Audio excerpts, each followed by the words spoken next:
Hello everyone, welcome to a new video. It's Bibi Cameron here, and today I have 5 super easy projects to share with you using Knit and Tangle and Tonic Studios supplies.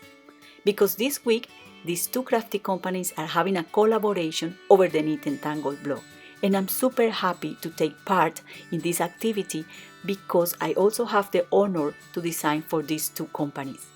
So to be honest, I struggled a little bit to find the products I was going to share with you today. Just because there were too many options, Tonic Studio has a wide variety of coloring tools and all of them are awesome. They have water-based markers, alcohol markers, glitter markers, Nuvo Aquaflow pens.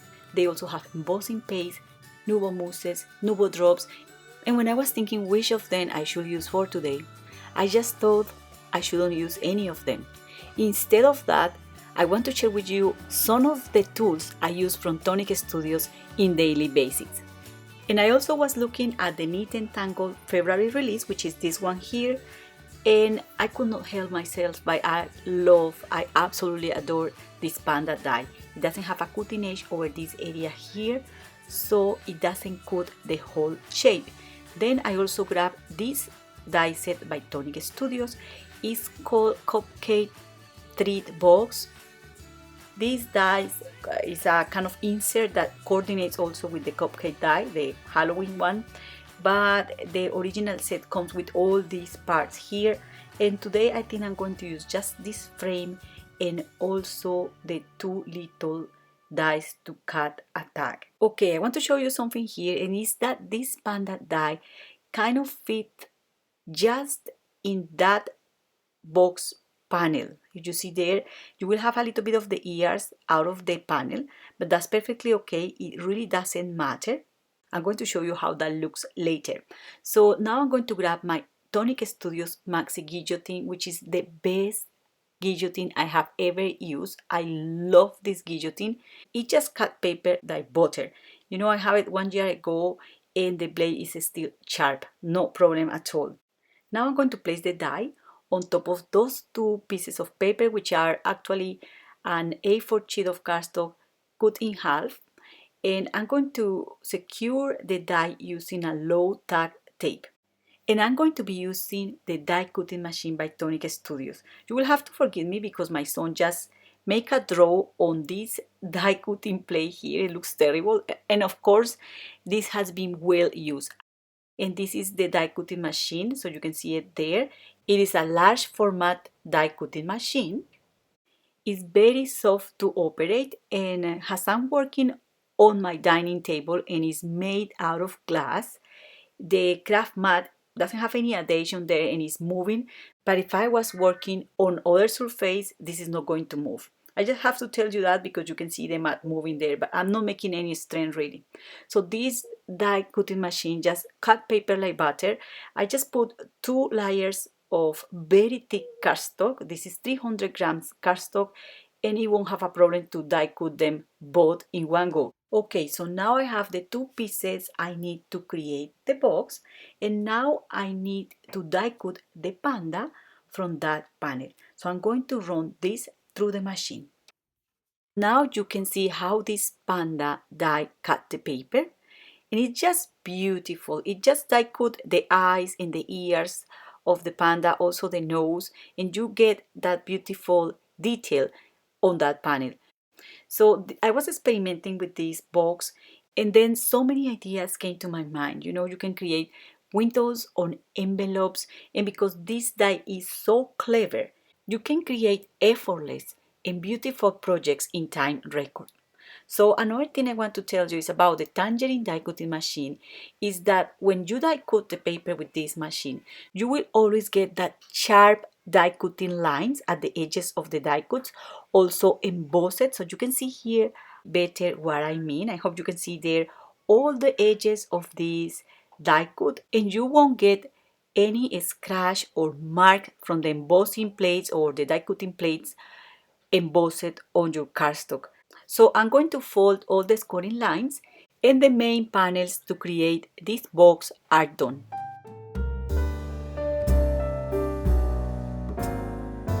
So now I'm going to use another Tonic Studios product. This is Craft Perfect paper, and I'm going to use it to create a backing panel behind that panda silhouette. I'm going to use the die simply because I want to die cut the perfect shape to do that, and then using my thin holes Tonic Studios snippers, I'm going to die cut these edges here, and this panel is going to be ready to go just behind that panda like so. I die cut another panel to complete all the pieces for this box, and I want to show you something, and I'm not kidding. I love Tonic Studios glue. It only costs a couple of dollars, and this glue is fantastic, special for die cutting. You can use it on paper or on fabric. It dries quick and is not sticky after drying. So I'm going to use this one here because it has a nice tip, or the tip is kind of small, and it allows me to add that glue easily behind the die cut. And I'm just going to glue down that black panel behind this. If you get glue showing in the front of the panel, you just can lift it with your finger and you won't get that glossy color on the cardstock as when you use another kind of glues. So all I have to do now is to glue these two panels together. Let me show you here. They are completely identical. I'm going to turn this around and I'm going to glue them just in the center of this square piece here. I'm also going to use this glue here to do that. And I'm also going to stick the flaps in the sides of the front and the back panel. All you have to do when you are using this kind of glue is to hold the paper for a couple of seconds until the glue dries, and then you will be done. That's the basic box. You can put anything inside, a candle, treats, anything. And the die set also comes with this die here, which is going to transform this box into a cupcake box. So this is the way I do it. I'm going to cut a piece of paper at 4 inches 3/4 by 4 inches 3/4, and I'm going to score at 1 inch all around the edges. Then I'm going to place that die on the center of the scoring lines, and I'm going to die cut the paper. Tonic Studios dies almost always emboss the paper, so you can see there those beautiful hearts. And now I'm going to use these scissors to cut in a diagonal or like so. I prefer to cut the paper in, not like that, but in diagonal. So then I can easily stick the corners together and give shape to this base. To adhere the corners of this part here, I'm going to be using Funky Tape Runner. This is another of my favorite adhesive by Tonic Studios. And once this is done, I can say my box is complete. So there is the box inside. You can put the cupcake in that hole, and the two little gaps at the side is to put your finger so you can grab easily the cupcakes. And in the moment I was filming the video, I didn't have a cupcake to show you how it perfectly fits in that aperture, but now I'm sharing some pictures so you can have a better idea. So I really think that this cupcake panda box looks super cute, and all I have to do now is to embellish the box. I'm going to do something very simple, and I'm going to stamp a tag, and this stamp set here is called So Many Sentiments, and it's also from this February release by Knit and Tangle. And I'm not kidding, and I'm going to be completely honest with you. The first time I saw the release and I read all these cute sentiments here, it brought tears to my eyes. I don't know if I'm emotional or what's going on. I just don't know. The sentiments are so cute, and I think that is so important to make people smile or to be the reason of other people's happiness. And of course, it's important to let people know when they are the reason of our happiness. And all the sentiments in that stamp set are nice, are the kind of things you would like to hear from others. So I really love it. And well, I'm going to be using here the Tim Holtz stamping platform. This is also another of my favorite products by Tonic Studios. And if you notice, I have added a sheet of craft foam or black craft foam in the back so that I can provide a little bit of cushion behind the paper and I can get a better impression. It's not completely necessary, but I just like it because some stamps are really thin and the way this platform has been designed won't allow you to stamp completely that image, but that's in very rare scenarios. I just like to put the foam there. It was a tip that one of the girls in the Tonic Studios design team told me, and I have been doing that since then. And then I just stamp multiple times in the same place with incredible precision. Another tip is to put the magnets really close to the image I'm stamping or really close to the stamp so the paper is not going to move regardless the place I put the paper on the platform. It doesn't have to be always against a corner. Sometimes some stamps do not allow us to do that. So the tip is to put the magnets really close to the stamped image. Another tip is to clean your stamps and your platform using a magic eraser. It's going to look always like new. Okay, as I wasn't thinking, when I create the box and I really want to stamp this sentiment on the box, I'm going to show you how to do that. So I'm going to bring my box like so. Sorry, you have to see my feet there. So I'm going to place the box like so on the platform. The magnet is going to hold it so it's not going to fall. And I'm going to place the stamp like I normally do, and I'm going to stamp. This platform allows me to stamp over that edge and also the side edge with no problem. I can do that in 3D items like this one. The only thing you need to pay attention is that this bar here in the platform cannot get inky. In this case, it got inky, so I transfer a little bit of that ink over the panda face. So you have to be careful and put some paper or something to protect any ink on that bar to transfer to your artwork.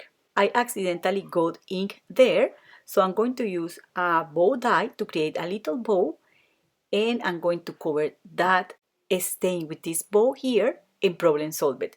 I actually think that it looks quite cool, so I'm going to use the bow for all the samples I'm going to make today.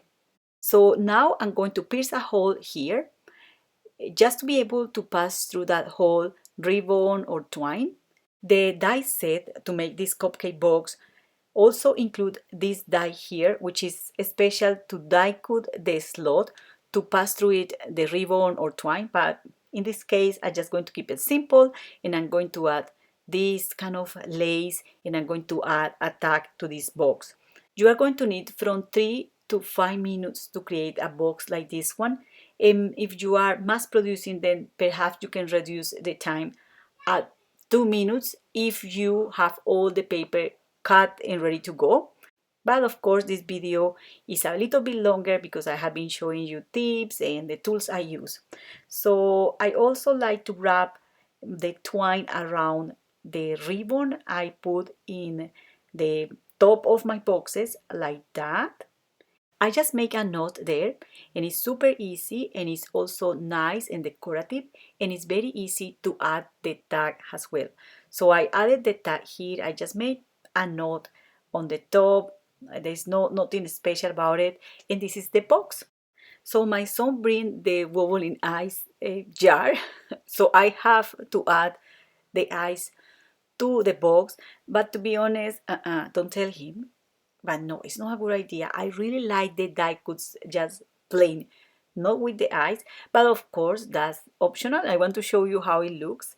It looks kind of funny, and you can use that for children projects. You can also use different cast of colors and you can create different animals. It doesn't have to be always a panda. Now I'm going to show you in 6 minutes 4 different samples, and the first sample is using an envelope die by Tonic Studios. This is called Delicate Embrace Sweet Nothings die set, and I'm going to cut an A4 sheet of paper. This is a thin paper, so it's great to make envelopes. And I'm going to be able to create a C6 envelope using this die. And after doing that, I'm going to die cut the paper in this corner using the Panda die. Then I'm going to fold the scoring lines. You can leave the envelope like that, but I'm going to add a piece of scrapbooking paper behind this panel just to make pop that panda silhouette a little bit more. I love to create these kind of windows on envelopes. I have done that many times. It's not the first time I do it, so it's not the newest idea, but you can see how beautiful that looks. So now you can also do some stamping, and I'm going to use another stamp from this stamp set called So Many Sentiments by Knit and Tangle. And I removed this black craft foam from the platform just to show you that you can stamp without it as well. And I also using here Black Shadow Nuvo Hybrid ink, which is absolutely amazing to stamp on fabric. All you have to do is to heat set this ink, and this ink is also great for watercoloring and alcohol markers coloring. So that's the envelope done. 1 minute to show you that project. Now I'm going to show you super quick how to create a card to go on that envelope. I'm going to use an A4 sheet of cardstock, and I'm going to cut it in half. So this is 4 1/8 inches or 10 1/2 centimeters, and I'm going to fold it in half as well. This is to create the card base. Now I'm going to use a smaller piece of cardstock. This is just a little bit smaller than the card base, and I'm going to die cut this piece using the Panda die like so. I did notice that I used the last piece of this scrapbooking paper on the envelope, and I just got left this little bit here. I'm going to do my best to make the best use of this paper, and I'm just going to trim it, and I'm going to paste it behind those gaps in the die cut like so, and nobody will notice that I did that. I just want to guarantee the paper coordination between the card and the envelope. This is a super simple project, but this is the kind of super duper easy projects that you can make and sell, and you can get a good profit because you are not spending a lot of time on it. You can also die cut boxes or woody bags for children or anything with this panda die, and it's just so cute. So all you have to do to finish a card is just add in a backing panel, stamp a sentiment, and you will be ready to go. Extra tip for you is, if you get those stains of ink on your front cardstock panels, you can use a sand eraser like this one. This is Mono Tombow sand eraser or something like that. I'm going to list all the supplies in the blog post in the link in the video description, so you can have a look at them. And after erasing this for a couple of seconds, you will get completely crisp white cardstock.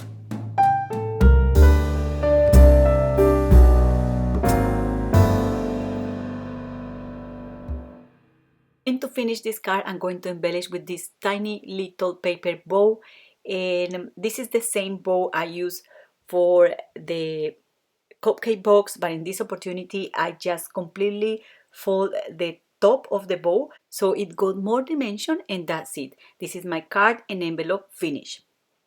So now I'm going to move to the next project. This is absolutely easy. I actually was thinking if I should show you how to do it, because it's doing a little bit more of what I just did with the previous projects, but it's better to do it than leaving it to the imagination. So all you have to do is to die cut the paper twice, and you get the two little faces, one next to the other one, and then you can stamp these in different ways.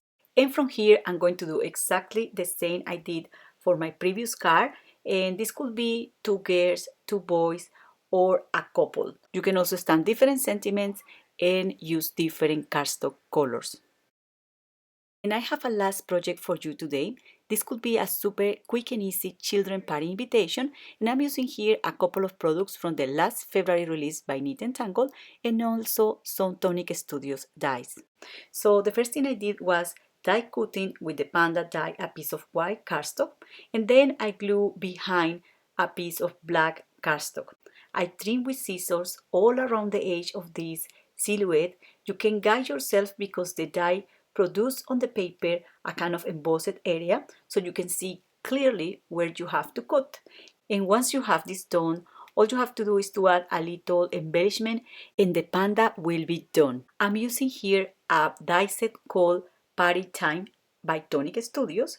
And this die just die cut a beautiful banner. You also have your scoring lines there that you can fold to create a 3D banner. It also comes with the stamps and a coordinating die board, which is this one here. And I'm going to glue this down, and then I'm going to die cut a background panel using Geometric Circles Cover Play die by Knit and Tangle. And this is a very intricate die. I'm going to use the Tangerine die cutting machine by Tonic Studios. I only going to pass this through the machine once, and then I'm going to tap the paper like that, and I'm going to get rid of all those little pieces of paper in seconds. All I have to do now is to glue down this panel on a card base. I'm going to add all the elements I just die cut, and my card will be done. So this will be a super quick project. In case you want to make a party invitation, you can just change the colors and make something super fun and super quick. So these are the 5 projects I wanted to share with you today. I hope you like them. And that's all for today. I hope you enjoyed this video. Do not forget to subscribe to this channel, visit the blog for more ideas and inspiration, and check out the links in the video description. Thank you very much for watching and happy crafting. Bye!